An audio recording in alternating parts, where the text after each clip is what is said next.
काफ़ी young names हैं, कुछ यंग लड़के हैं, मगर आज इन लड़कों को वाकई सपोर्ट की ज़रूरत है। और हमारे मुल्क में मैं नहीं समझता कि अभी तक इंटरनेशनल लेवल के जेवलिन भी नहीं है।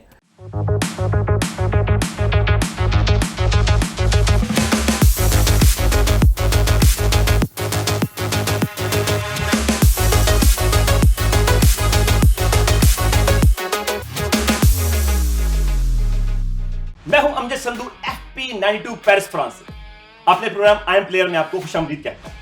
फ्रांस में रहने वाले, पाकिस्तान में रहने वाले, बल्कि पूरी दुनिया में रहने वाले सभी पाकिस्तानियों को मेरी तरफ से, हमारे चैनल FP92 की तरफ से बहुत बहुत जश्न आजादी मुबारक।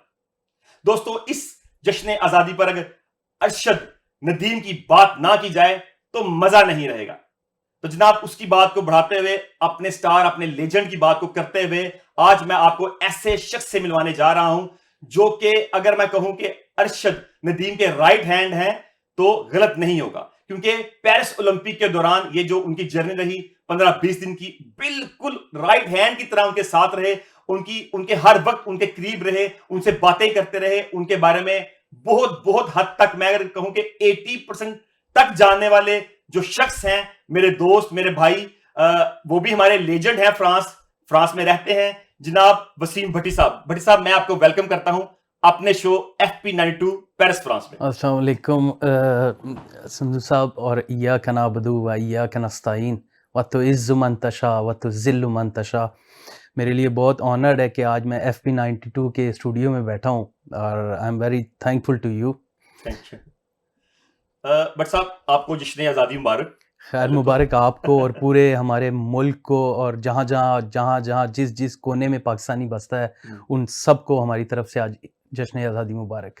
बहुत बहुत शुक्रिया, खैर मुबारक। मैं आपकी तरफ से जो भी हमारे दोस्त, हमारे कुलीग, हमारे जो फॉलोअर्स हैं सुन रहे हैं, जनाब भट्टी साहब की तरफ से आप सबको जश्न आज़ादी मुबारक। बट साहब, मैंने जैसे कि इंट्रो में कहा कि राइट हैंड अरशद नदीम का, तो मेरे ख्याल से मैं गलत नहीं हूं, क्योंकि मैं खुद आई विटनेस हूं। मैंने देखा कि आप बिल्कुल उसके साथ साथ थे। तो प्लीज, हमारा जो लेजेंड है अरशद नदीम, जो कि पूरी दुनिया इसको फॉलो कर रही है और लोग उसके बारे में जानना चाहते हैं, तो मैं आपसे पूछूंगा कि ये जो पेरिस ओलंपिक स्टार्ट हुआ 26 जुलाई से टिल अलहमद को उसकी सरमनी थी, लेकिन हमारे तो 8 अगस्त ही सबसे बिग डे है, तो उसके बारे में मैं आपसे पूछूंगा, अरशद भाई की आदत कैसी थी, वो एज ए नेचर कैसे, एज ए नेचुरल कैसे हैं वो, कि उनमें अंदर कोई चीज ऐसी बनावट तो नहीं थी, तो वो मैं आपसे कुछ उसके बारे में क्वेश्चन करूंगा।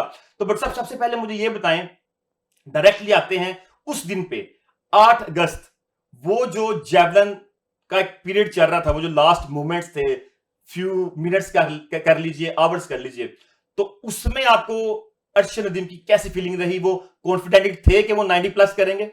देखिए जी, अल्हम्दुलिल्लाह अरशद को मैंने जिस दिन से वो आया, जिस दिन से उसको रूम अलॉट हुआ, मैं उस दिन से लेके अरशद के पाकिस्तान जाने तक के सफ़र का मैं एक हिस्सा रहा हूँ। राइट हैंड तो मैं नहीं कहूँगा, क्योंकि इसके पीछे और बहुत से लोगों की मेहनत है। जहाँ तक अरशद आया, बहरहाल अल्हम्दुलिल्लाह हमें भी कुछ मौका मिला कि वी विटनेस्ड कि हम लोग वहाँ मौजूद थे, हिस्ट्री क्रिएट हुई, और अल्हम्दुलिल्लाह हम कह सकते हैं कि हम लोग वहाँ मौजूद थे, हमारा कुछ ना कुछ कंट्रीब्यूशन है। और जहाँ तक आपकी बात है कि फाइनल डे से पहले भी काफ़ी चीज़ें थी, और फाइनल की रात से पहले भी अरशद की जो मैनेजमेंट थी, पूरा एक टीम वर्क था। उसमें उसके कोच सलमान भट्ट साहब थे, उसके 2 डॉक्टर थे, अलीशेर बाजवा साहब और डॉक्टर मिसाक साहब, और उसकी होल मैनेजमेंट, वो उन लोगों का अरशद को एक ऐसे जोन में, एक ऐसे बबल में उसके लिए क्रिएट किया गया था कि उसको कोई बाहर से कोई एक ऐसा भी एटमॉस्फेयर ना हो कि जिससे थोड़ा सा डिस्टर्ब हो। तो अल्हम्दुलिल्लाह एट द एंड, अगर कई सहाफ़ियों को मैं उन लोगों से वाकई उनकी दिलजोई हुई हो, मगर एट द एंड जो रिजल्ट है, तो वो सारे गम, गुस्सा, वो सब कुछ धुल जाता है। सही है। तो ये बताएं भट्ट साहब कि वो जो एक डे, स्पेशल डे, या ऐसे स्टार जो होते हैं, जैसे आपने बबल का जिक्र किया, वो क्या वो स्पेशल प्रीमिसेस थे, ऐसी कोई जगह थी या उनसे लोग अंदर नहीं आ सकते थे, बाहर नहीं मिल सकते थे, वो क्या था बबल? उसके बारे में थोड़ा-सा बताएँगे? देखिए जी, सबसे पहले तो ओलंपिक विलेज था। हुँ, ओलंपिक विलेज में इतना आसान नहीं है आउटसाइड से आना। तो ये भी एक बहुत बड़ा एज होता है एक इतने बड़े एथलीट के लिए, क्योंकि वो एक अपने ही ज़ोन में होता है। ओके। और उसके बाद कुछ पैरामीटर्स ऐसे होते हैं कि ग्राउंड में सिर्फ़ स्टाफ मेंबर और वो ही जा सकते हैं। तो प्लेयर हत्तल-वता थोड़ा-सा उसके ऊपर वो वैसा प्रेशर नहीं होता, क्राउडेड प्रेशर नहीं सही। होता। मगर स्टिल ह्यूमन नेचर है, हर एथलीट पे आता है, हम पे भी आया है। और हम देखते हैं कि इतने हाई लेवल पे जब आप कम्पीट कर रहे हो, दुनिया के बड़े-बड़े कॉम्पिटिटर आपके बिल्कुल। अगेंस्ट हों, तो ऑटोमैटिकली एक प्रेशर तो होता है। मगर अल्हम्दुलिल्लाह अरशद डे 1 से ही कमिट था। हुँ, वो क्या करने आया है, वो क्या लेने आया है और वो क्या जीतने आया है। हुँ, तो अल्हम्दुलिल्लाह उसकी रूटीन, उसकी प्रैक्टिस, उसकी मोटिवेशन वो बिल्कुल अलग थी। तो अच्छा। उसमें एक वो जो चमक थी, वो हुँ। नज़र, उसका फ़ोकस बहुत अच्छा था कि वो अल्हम्दुलिल्लाह ओलंपियन बनेगा और ओलंपिक का टाइटल जीतेगा। लेकिन बट साहब उससे पहले जो ह्यूमर चल रहे थे पब्लिकली, अनफॉर्चुनेटली जी। वो बहुत फेवर में भी नहीं थे अरशद नदीम के। तो अब तो हर सभी लोग उनको ऑन कर रहे हैं हर चीज को, लेकिन वो थोड़ा सा था। लेकिन जब उन्होंने 86 किया 6 अगस्त को, उसके बाद फिर किस तरह प्रैक्टिस की, और वो कुछ इंजर भी थे, कुछ पेन में थे, वो कैसा टाइम रहा आपका देखिए उनके जी, साथ, उसमें कुछ बताइए आप प्लीज। अरशद तकरीबन एक ऑलमोस्ट 1 ईयर से इंजर्ड था। हम्म, और उस इंजरी के साथ उसने बड़ी स्ट्रगल की। उसके हम्म, पीछे बहुत ज़्यादा अगर मेहनत है तो वो डॉक्टर साहब की है। हम्म, डॉक्टर अली शेख बाजवा ने बहुत ज़्यादा उस पे मेहनत की, तो उसको इस काबिल किया। अरशद अगर लोगों को नहीं भी पता, तो अरशद बिल्कुल चल भी नहीं सकता था अपनी इंजरी से। उसकी अच्छा। बहुत सीवियर सी इंजरी थी। और ओलंपिक से पहले वो गोल्डन जुबली खेलने आया था पेरिस में, बिल्कुल। जहाँ पर उसने 4th फिनिश किया था। डायमंड डायमंड लीग डायमंड जो थी, डायमंड वो लीग उसने थी। 4th फिनिश किया था, जिस पे हुँ, उसका फ़ोकस यही था कि वो अपने आप को देखे कि वेयर ही स्टैंड नाउ। हुँ, तो ओलंपिक के लिए उसने अपने आप को हुँ, कंज़र्व की, अपनी एनर्जी कंज़र्व हुँ, की, को दो जो कि पेड ऑफ हुई हुँ, अल्हम्दुलिल्लाह। और स्टिल लास्ट डे तक भी अगर आप मुझे पूछें, तो एक वक़्त ऐसा आया था कि हम वार्म अप एरिया से जब हम लोग ग्राउंड में आए हैं, तो फर्स्ट कॉल थी। तो सारे एथलीट लाइन अप थे, तो अरशद को एक निगल आ गए उसके पाँव में। ये सॉरी, ये आप 8 तारीख की बात कर रहे हैं? 8 तारीख की मैं इस टाइम बात की कर बात कर रहे हैं, 8 बिल्कुल एग्ज़ैक्टली जैवलिन का जो बिल टाइम था। बिल्कुल, जब एथलीट अंदर चला जाता है और ओके, अपने ऑन पे होता है, तो उससे पहले अरशद को थोड़े से निगल्स आने शुरू हो गए। तो हम लोग उस लेग टाइम, में। जी बिल्कुल, उसकी राइट लेग पे ही। अच्छा, तो हम लोग खुद बहुत परेशान हुए। तो मगर वहाँ जो मैं अच्छा, प्रेज़ करूँगा, तो डॉक्टर सलमान उसके जो कोच हैं सलमान बट साहब, उनके कुछ वर्ड्स मैं हुँ, अभी भी मेरे कानों में गूंजते हैं। उन्होंने बोला कि जी आप सब लोग छोड़ दें, तो हुँ। अरशद तुम रन करो, कुछ नहीं है, तुम्हारे माइंड में है, हम जो करने आए हैं वो करना है। Now it's the time, it's the day now, so you have to deliver. तो अरशद ही बता सकता है, मैं तो नहीं। नहीं, अरशद के ही अंदर टोल्ड यस्टरडे कि मैं वो थोड़ा-सा पेन फ़ील कर रहा था, तो भट्ट साहब मेरे पास आए सलमान, उन्होंने कहा तू मेरा शेर है बिल्कुल। And you can do it, और उसने वो कर दिया। तो वो नहीं जी, उसने बताया। मैं अरशद को ना जी, मैं पंजाबी च 2-3 चीज़ां कहना सा, पर हाँ जी। अरशद नूं मैं जदों भी आख्या कि हाँ। अरशद जा धोने धो दे ते विचों लंघ जा सारियां ते। अच्छा। तो आज भी अरशद को अगर कोई ये वर्ड कोई भी बोलेगा ना, अरशद के कानों में जाएँगे, तो उसको मेरा चेहरा ज़रूर उसकी आँखों के सामने आएगा। तो ऐसा नहीं है, अल्हम्दुलिल्लाह ही वाज़ सो कमिटेड। सही वो बात है। वाक़ई दलेर हुँ, एथलीट है। हमारी गुड लक है कि पाकिस्तान का बच्चा है वो जी, पाकिस्तान का शेर दिल जवान है। क्या बात तो है। अल्हम्दुलिल्लाह उसने भले थोड़ी-सी भी कोई तकलीफ़ें थी, वो उसने बर्दाश्त की और उसने ज़बरदस्त। ही क्रिएटेड हिस्ट्री जी। एग्ज़ैक्टली। तो भट्ट साहब, मैं आपकी पिक्चर्स भी देख रहा था क्योंकि आप मेरे दोस्त भी हैं, मिलते रहते हैं आप मुझे। तो मैंने देखा नीराज के साथ भी आपकी पिक्चर्स थी बहुत ज़्यादा, और आपने मुझे बताया भी ड्यूरिंग दिस टूर्नामेंट इवेंट। और फिर नीराज भी खड़े हैं, अरशद भी, आप भी।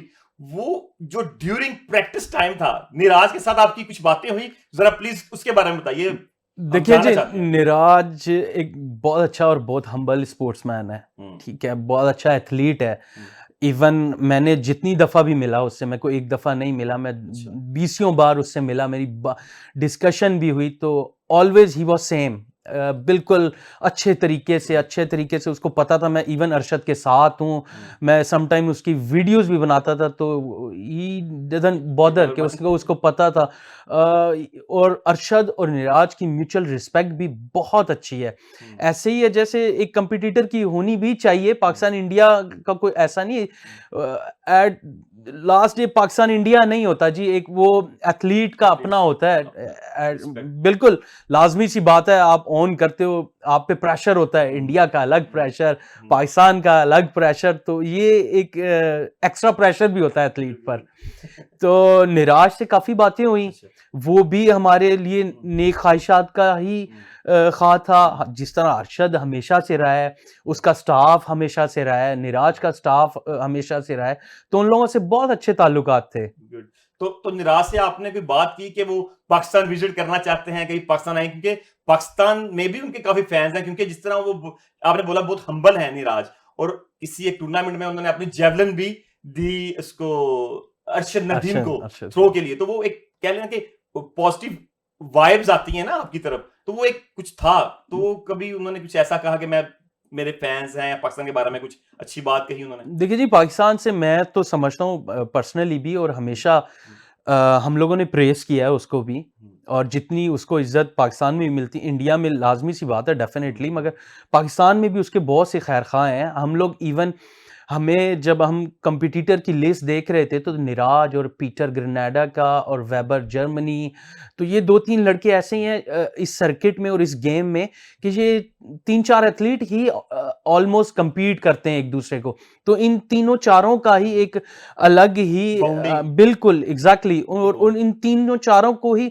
एक-दूसरे के वीक पॉइंट, पॉज़िटिव पॉइंट्स, तो ये सारे नज़र रखते हैं वो सारे, बिल्कुल। Good, good. और ये बताइए कि जो अरशद नदीम के साथ आपका टाइम स्पेंड था, उनके रूम की कोई बात बताइए, वो प्रैक्टिस के बाद कैसे थे? क्या खाते थे वो? क्या सुनते थे वो? म्यूज़िक में क्या लाइक करते थे? पहले तो फूड के बारे में बताएँ कि कहते थे वो कि बड़ा देसी पुत्तर है और बड़ा माशाअल्लाह उच्चा, लम्मा, चौड़ा। वो खांदे की सन सर? देखिए जी, अल्हम्दुलिल्लाह अरशद नदीम जो मैंने पहले भी कहा कि बहुत कमिटेड है, बहुत कमिटेड था, और उसका एक डाइट प्लान था, उसको वो बहुत स्ट्रिक्टली फ़ॉलो करता था।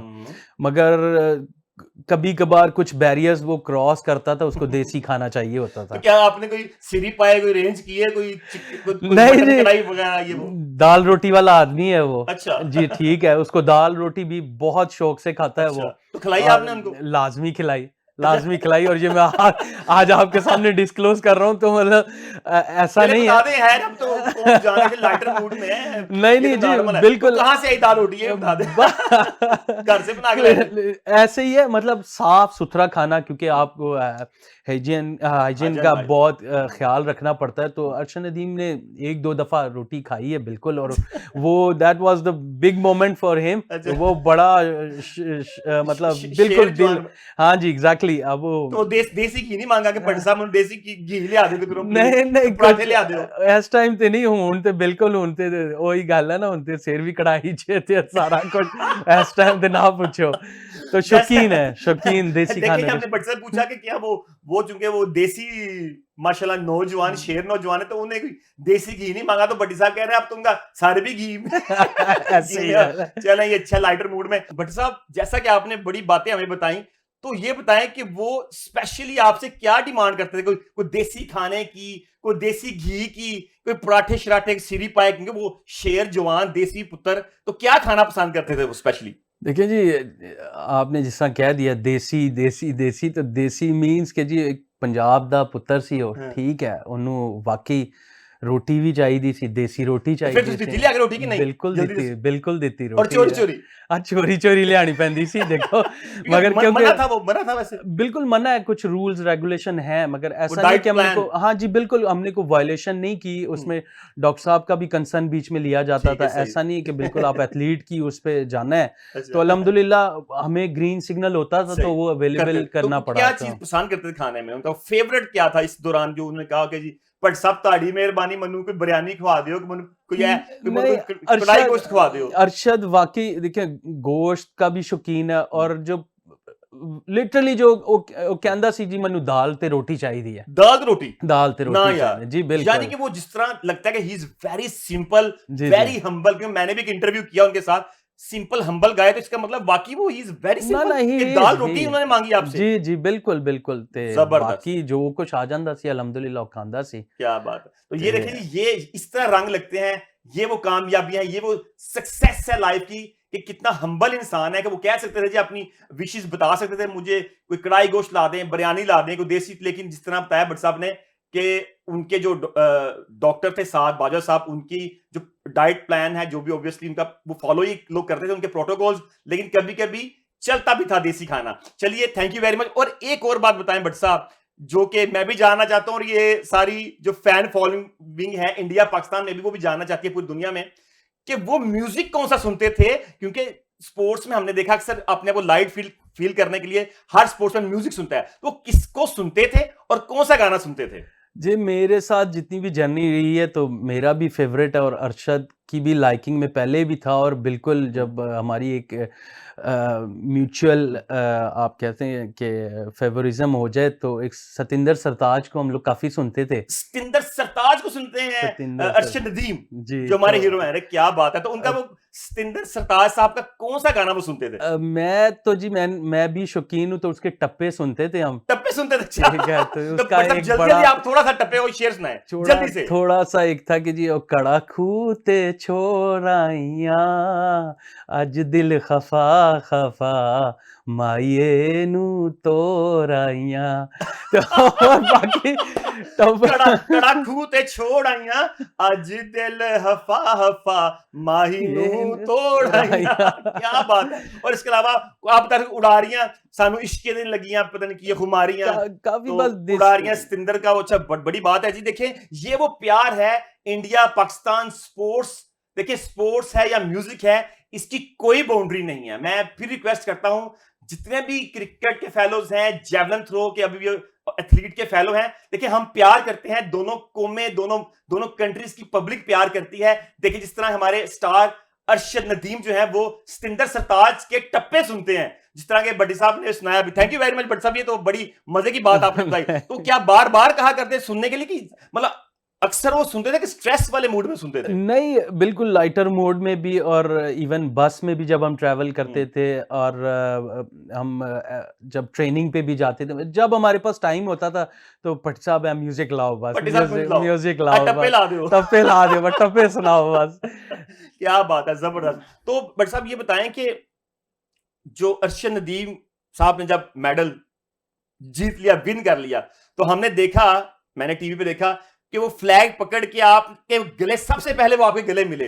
वो क्या फीलिंग थी? वो भी उनकी आंखों में आंसू थे, तो आपकी क्या फीलिंग थी उस वक्त? देखिए जी वो बहुत प्राउड फीलिंग थी। ठीक है, मैं सबसे पहले तो नहीं था, सबसे पहले उसके कोच, उसके डॉक्टर साहब वो ज़्यादा करीब थे, वो लोग थे। तो फिर अरशद, मैं कह सकता हूँ 3rd या 4th पर्सन मैं आऊँगा। तो मेरे पास झंडा था, वो बिल्कुल लिपटा हुआ था, बिल्कुल। तो वो खैर दुनिया ने नहीं देखा, मगर एक खुशी के आंसू थे, एक बहुत बड़ी, बहुत प्राउड फीलिंग थी वो। मैं जी। मतलब डिस्क्राइब नहीं कर सकता नहीं, वो नहीं, जो फीलिंग वो थी। झंडा लोगों ने देखा, लेकिन आपका फेस नहीं देखा कि वो फेस में क्या फीलिंग थी, क्योंकि वो आपके दोस्त बन चुके थे ना वो जी, ऑब्वियसली। जी, नहीं अरशद, वो आपने बताया कि वो हर बात आपसे शेयर कर रहे थे। बल्कि अच्छा ये बताएं कि जो आपने बताया कि उनको जो इनामात मिल रहे थे, उनके बैग्स आपके पास थे, उसके बारे में बताया। वो जो ट्रस्ट करते हैं आप पे, नहीं, ट्रस्ट अरशद। एक फैक्टर एक क्रिएट हो चुका था, एक इतने काफ़ी दिनों से मैं उसके साथ था। तो आप एक लम्हा चाहिए होता है किसी भी पर्सन को आपको जज करने के लिए। तो ठीक है, तो अरशद जैसे मैंने बताया कि बहुत ओपन हार्ट एथलीट था और तो उसकी काफ़ी पर्सनल चीज़ें, उसकी बिलोंगिंग्स मेरे पास ही रहती थी, अच्छा। क्योंकि मैंने उसके साथ 2 दिन रूम भी, इवन नाइट शेयर्स की उसके साथ, तो काफ़ी हाँ जी। तो इवन सलमान भट्ट साहब भी एक अलग कमरे में रहते थे, तो आई वाज़ लकी के I had 2 nights with Arshad Nadeem. Arshad Nadeem, यानी कि आपने अरशद नदीम के साथ 2 नाइट स्पेंड की उनके कमरे में, उनके रूम में। एग्ज़ैक्टली। वो क्या कोई बातें बताइए ना प्लीज उस बस वक्त। जी उन बातों में वो एक लम्हा होता था कि जब वो अपने वालिदैन, अपने बीवी बच्चों, अपने घर वालों से बात करता था। और आई वाज़ लकी कि मैंने भी उसके वालिदैन से भी बात की, उनसे कुछ, अल्लाह का शुक्र है कि कुछ दुआएँ ली हैं हमने भी, हमारे भी नसीब में आई वो दुआएँ। तो वो लम्हा, वो वाक़ई ही वो अपने घर वालों के साथ ही ज़्यादातर स्पेंड करने को तरजीह देता था उस और वक़्त। जैसे ही फ़ोन बंद होता था तो भट्टी साहब टप्पे लाओ। अच्छा। क्या बात है दोस्तों, फॉलोअर्स देखिए क्या भट्टी साहब ने बात की। मैंने बताया था कि भट्टी साहब, वसीम भट्टी जो हमारे फ्रांस के लेजेंड है स्पोर्ट्स के अंदर, उनसे हमें कैसी बातें सुनने को मिल रही हैं। It's very interesting for me and for all of you guys कि उन्होंने क्या जी, जब फ्री हो गए रूम में आते थे, इन्होंने 2 नाइट स्पेंड की उनके साथ वेरी पर्सनली उनके ओलंपिक विलेज के अंदर। तो वो जब फोन पे बात करते थे अपनी फैमिली के साथ, अपनी मदर फादर के साथ, जो कि भट्ट साहब ने भी की। और उसमें जब वो फ्री होते थे, बात करके फारिग होते थे, तो भट्ट साहब कहते, भट्ट साहब चलो टप्पे लाओ, सतिंदर सरताज साहब के टप्पे लाओ।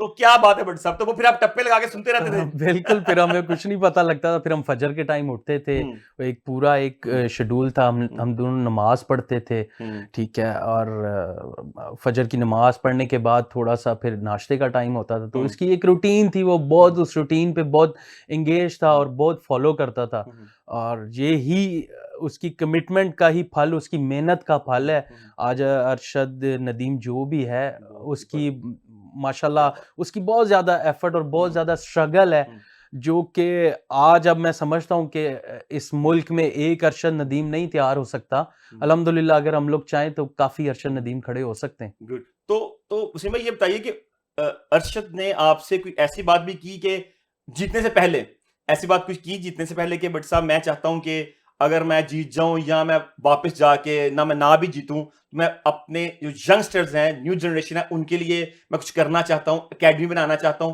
तो कुछ थॉट्स उसने शेयर की आपके साथ एथलीट के हवाले से? देखिए जी, मैं बीइंग अ स्पोर्ट्समैन मैं भी और हाँ, बहुत सी स्ट्रगल है जो उसने फेस की है। हम्म, हम सबको पता है, हम्म, हमारे सब पाकिस्तानियों को भी पता है हम्म, कि किस स्ट्रगल से वो गुजरा है।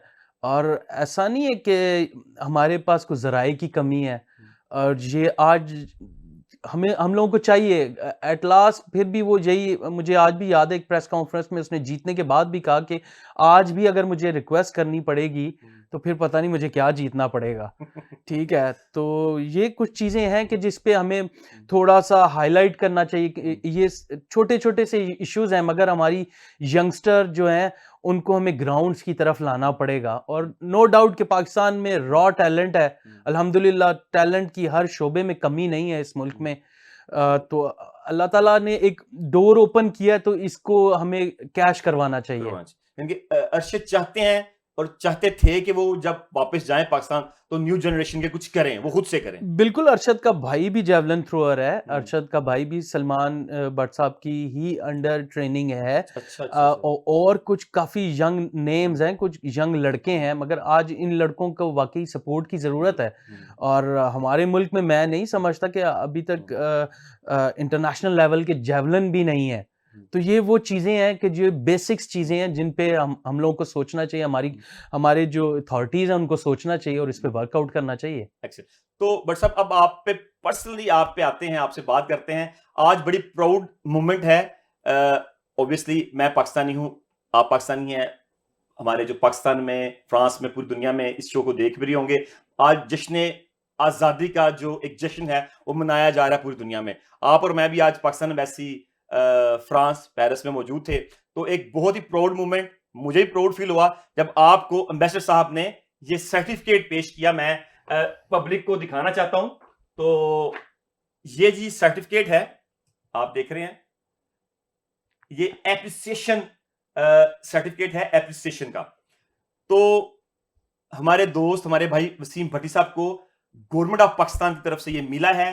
इनकी ये जो कह लें कि जर्नी थी अरशद नदीम के साथ during this Olympic game, as a voluntarily इन्होंने काम किया। और ये कह लें कि बहुत ही बड़ा काम किया, जिससे बताया कि अरशद नदीम के साथ रहे। एफर्ट था इनका, पाकिस्तानी जो हमारा दस्ता था उनके साथ रहे, कोऑर्डिनेटर थे उनके, जुबान के हवाले से, उनको बताने के हवाले से, जो भी लोकल लेवल पे आप कह लें कि उनको हर्डल्स थी। तो उसकी वजह से उसको इनको खराज तहसीन पेश किया है गवर्नमेंट ऑफ पाकिस्तान ने। तो जनाब इनको इस बहुत ही ऑनरी सर्टिफिकेट से नवाजा है। बट साहब आपको बहुत बहुत मुबारक हो। खैर मुबारक जी, खैर मैं मुबारक। बहुत खुश हूँ, बहुत ऑनर फील कर रहा हूँ। तो अब आप ये पकड़िए और आप बताइए कि आप ये सर्टिफिकेट रिसीव करने के बाद कैसा फील कर रहे हैं, और ये क्या प्राउड मोमेंट है, आज से पहले कैसी फीलिंग थी और आज कैसी फीलिंग है? देखिए जी, डे फर्स्ट से जिस दिन मुझे पाकिस्तान का डेलीगेशन नॉमिनेट हुआ था, तो अल्हम्दुलिल्लाह मैं बड़ा खुश था कि यार अल्लाह का शुक्र है मुझे अपनी कंट्री को कहीं सर्व करने का मौका मिला है। और मैं समझता हूँ कि अल्हम्दुलिल्लाह फिर मैंने कोई टाइम का बैरियर नहीं देखा, मैंने डे नहीं, नाइट नहीं, मतलब मैंने बियॉन्ड ऑल द बाउंड्रीज़ मेरी तरफ से जो हो सकता था वो मैंने किया, अपना इनपुट दिया। और अल्हम्दुलिल्लाह जैसे मैंने शुरू में भी कहा कि I was there when the history was created, ठीक है। तो और अल्लाह का शुक्र है हमारी एम्बेसी ने इसको रिकॉग्नाइज़ किया पाकिस्तान गवर्नमेंट की तरफ से। और सिर्फ मैं नहीं था, मेरे साथ मेरे 2 और टीम के मेंबर्स थे। एक माहा मुगल थी और एक एमिली जो हमारी लोकल थी कोऑर्डिनेटर, तो एक वो लड़की भी थी। तो हम तीनों का काफ़ी इनपुट थी हमारे अच्छा, दस्ते के साथ। तो बट साहब ये सिलेक्शन कैसे हुई आपकी? थोड़ा-सा बताइए ताकि आइंदा भी अगर कोई जाना चाहता हो या ऑब्वियसली लोग जानना चाहेंगे कि कैसे आपकी यहाँ पे वो रजिस्ट्रेशन हुई, कैसे इन्होंने कॉन्टैक्ट किया आपसे? पेरिस 2024 का एक पोर्टल ओपन हुआ था, तो तकरीबन 2 लाख लोगों ने अप्लाई किया था उसमें। 2 लाख में से उन्होंने कम से कम 45,000 वॉलंटियर उन्होंने लिए थे। और जो एक फिगर उन्होंने अनाउंस किया था कि जी 45,000 वो लोग लेंगे। तो उसके अंदर काफ़ी हमारे जब सबमिशन हुई, हमारी सारे कवायद देखे गए, हमारी क्वालिफ़िकेशन, हमारा बैकग्राउंड। तो बेसिकली मैं स्पोर्ट्समैन हूँ, और स्पोर्ट्स ने बड़ी हेल्प की, और कुछ लैंग्वेजेस का हमें एज था। तो काफ़ी ज़्यादा फिर हमारे 2 से 3 इंटरव्यूज़ हुए, तो उसके बाद जाके ये हमारी नॉमिनेशन हुई थी। Very good. तो भट्ट साहब आपने स्पोर्ट्स का ज़िक्र किया, तो ये कैसे हो सकता है कि स्पोर्ट्स की बात हो और भट्टी साहब से क्रिकेट की बात ना हो? भट्टी साहब पहले मुझे ये बताएँ कि आप पीआईए की तरफ से खेलते रहे हैं, पाकिस्तान में डोमेस्टिक क्रिकेट खेली आप, you are a legend here in France. हम भी आपके शागिर्द ही हैं। फ्रांस क्रिकेट की बात की जाए, पेरिस यूनिवर्सिटी की तरफ से आप खेलते हैं। भट्ट साहब ये बताएँ कि अरशद नदीम साहब भी क्रिकेटर बनना चाहते थे, बॉलर थे, क्या थे? तो क्रिकेट के बारे में क्या बात हुई? ये बताइए प्लीज़ ज़रा। अरशद नदीम से जिस दिन मेरा पहली दफ़ा, तो वाक़ई तो अरशद नदीम ने मुझे राइट अवे यही कहा कि स्ट्रेट अवे कि जी मैं भी फ़ास्ट बॉलर सां। मैं भी फास्ट बॉलर था। मैं भी फ़ास्ट बॉलर, मेरी फ़ास्ट बॉलिंग बहुत अच्छी सी। और मैं क्या शुक्र कर तू जावलिन च आ गया, नहीं तो बड़े-बड़े फ़ास्ट बॉलर रोल गए ना होते। तो काफ़ी हमारी आपस की बड़ी वो होती थी, कह रहे मैं फ़ास्ट बॉलर, मैंने कहा ते मैं भी ओपनर हाँ, ते अच्छा, ये जावलिन नहीं है, ये बॉल है, ठीक है, ते मेरे हाथ च भी बल्ला होएगा, ते अच्छा, किसी दिन टाकरा हो जाएगा तेरे नाल अच्छा। ना। तो क्रिकेट का शौकीन था, अच्छा, क्रिकेट भी खेलता रहा है, फुटबॉल भी खेलता रहा है। अच्छा। तो मगर अल्लाह ताला ने उसको इज़्ज़त जिस जावलिन स्पोर्ट में। में जावलिन अच्छा, में तो बिल्कुल। ये बताएँ जिस तरह हमारी क्रिकेट टीम ने भी विश किया अरशद को, तो अरशद भी क्रिकेट टीम के बारे में बात करते थे, बाबर आज़म जिस तरह हो गए या इंडियन विराट कोहली या इस तरह किसी की बात की किसी प्लेयर के बारे में? प्लीज़ अगर थोड़ा दे बताइए। देखिए जी, चंद नाम वो बिल्कुल लेता था। और हर पाकिस्तानी की तरह जिस तरह जब क्रिकेट टीम हुँ, परफ़ॉर्म करती है तो हमें खुशी होती है। तो किसका नाम लेता था वो? देखिए इन सब का ही लेता था तकरीबन, जो फ़ेमस नाम है हुँ, मोहम्मद रिज़वान का, उनको हुँ, मैसेज भी आया, बाबर का मैसेज आया, अहमद शहज़ाद का फ़ोन आया, और भी काफ़ी नाम है। हुँ। मैं अगर किसी का नाम भूल रहा हूँ तो एक्सक्यूज़ करता हूँ। अच्छा, तो मगर अच्छा। हर पाकिस्तानी की तरह हमें वाक़ई हम हुँ, लोग एक बड़ा हुँ, डिसऑर्ट होते हैं। ज़बरदस्त, हमें बड़ा पिंच करती है ये चीज़, क्योंकि सही। वो बीइंग अ एथलीट और एक एलीट एथलीट होते हुए भी जब वो कंपेयर करता है कि यार क्रिकेट वालों को इतना कुछ और हम इतना लोगों कुछ को, है। तो ये एक ह्यूमन नेचर भी है। नेचर है, नेचर। तो यही वो हम चाहते हैं हुँ, कि ये जो ये जो मतलब एक ग्रेडिंग ना है इक्वल होनी बिल्कुल ये चाहिए। जो ग्रेड है, ये थोड़ा-सा कुछ होना इक्वल चाहिए कि बैलेंस में। बिल्कुल जी, एग्ज़ैक्टली। जी। बट साहब ने बड़ी प्यारी बात कही देखिए, जिस तरह हमारे क्रिकेटर्स ने पैगाम सेंड किए अरशद नदीम को उनकी चैंपियनशिप, उनके गोल्ड मेडल हासिल करने के बाद। तो इस तरह भट्ट साहब बता रहे हैं कि अरशद नदीम भी ज़िक्र करते थे, बल्कि भट्ट साहब कह रहे हैं कि उनको मैसेज आए, अपना मोहम्मद रिज़वान का मैसेज आया, अपना उनका बाबर अहमद आज़म। शहजाद का एसएमएस आया उनको, बाबर आज़म का मैसेज आया। तो देखिए क्रिकेटर्स हमारे कितना उन्होंने खुशी का इज़हार किया, कितना वेलकम किया इस चीज़ को, क्योंकि सभी पाकिस्तानियों के लिए बड़े ऑनर की बात थी। तो ज़बरदस्त ये आपने अच्छी इन्फॉर्मेशन हमसे शेयर की। तो चलें ये क्रिकेट में बात दोबारा स्टार्ट करते हैं। तो बट साहब आपका पीआईए की तरफ से एक अच्छा सफ़र रहा, पूरी ज़िंदगी आपने क्रिकेट खेली। आप फ्रांस में क्रिकेट खेलते हैं, आप प्रोफेशनल क्रिकेटर थे।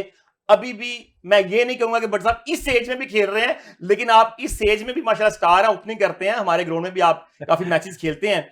तो यहाँ की क्रिकेट के बारे में फटाफट कुछ 2-4 बातें बताइए, कैसी जा रही है और आप किसको क्रेडिट देंगे फ्यूचर में, और क्या चाहते हैं आप, किस तरह चेंजिंग आए? अमजद भाई इधर भी देखें ऐसा ही है, अगर हम यूरोप सर्किट में देखें तो काफ़ी क्रिकेट नेशंस हैं, जिस तरह हम हॉलैंड को देखते हैं, हम आयरलैंड को देखते हैं, जर्मनी ने बहुत अच्छा स्ट्रक्चर खड़ा कर दिया है, उनकी बहुत अच्छी टीम है, इटली की टीम है जो हमसे अच्छे लेवल पर खेलती है, तो फ्रांस में भी टैलेंट की कमी नहीं है। इधर भी सिर्फ हमें थोड़ा सा अगर हम अपना स्ट्रक्चर अच्छा बिल्डअप करें तो मोस्ट लाइकली हम लोग इन लोगों को हमने कम्पीट भी किया सम टाइम, ऐसा नहीं है, मगर हमें अनसर्टेनिटी इसी वजह से कि हमें लैक ऑफ स्ट्रक्चर है और फैसिलिटीज़ हैं।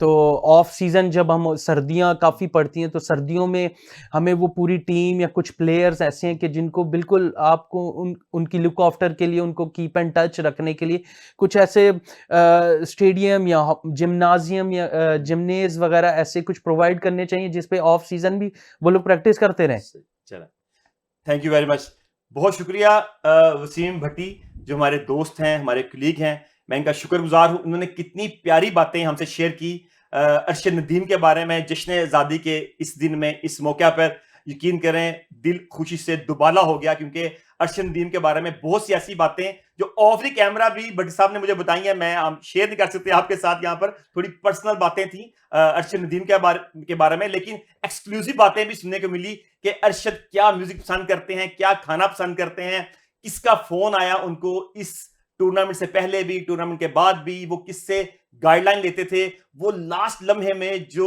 जब वो जेवलिन के लिए 8 अगस्त को एंटर हुए ग्राउंड में, तो किस तकलीफ में से वो गुजर रहे थे, सारी बातें भट्टी साहब ने हमारे इस चैनल पे FP92 में अपने एक्सक्लूसिव इंटरव्यू में हमसे शेयर की। उम्मीद करता हूं कि जश्न आज़ादी का ये दिन आप सभी की जिंदगियों में और खुशियां लाएगा और पाकिस्तान ऐसे ही तरक्की करता रहेगा। Thank you very much.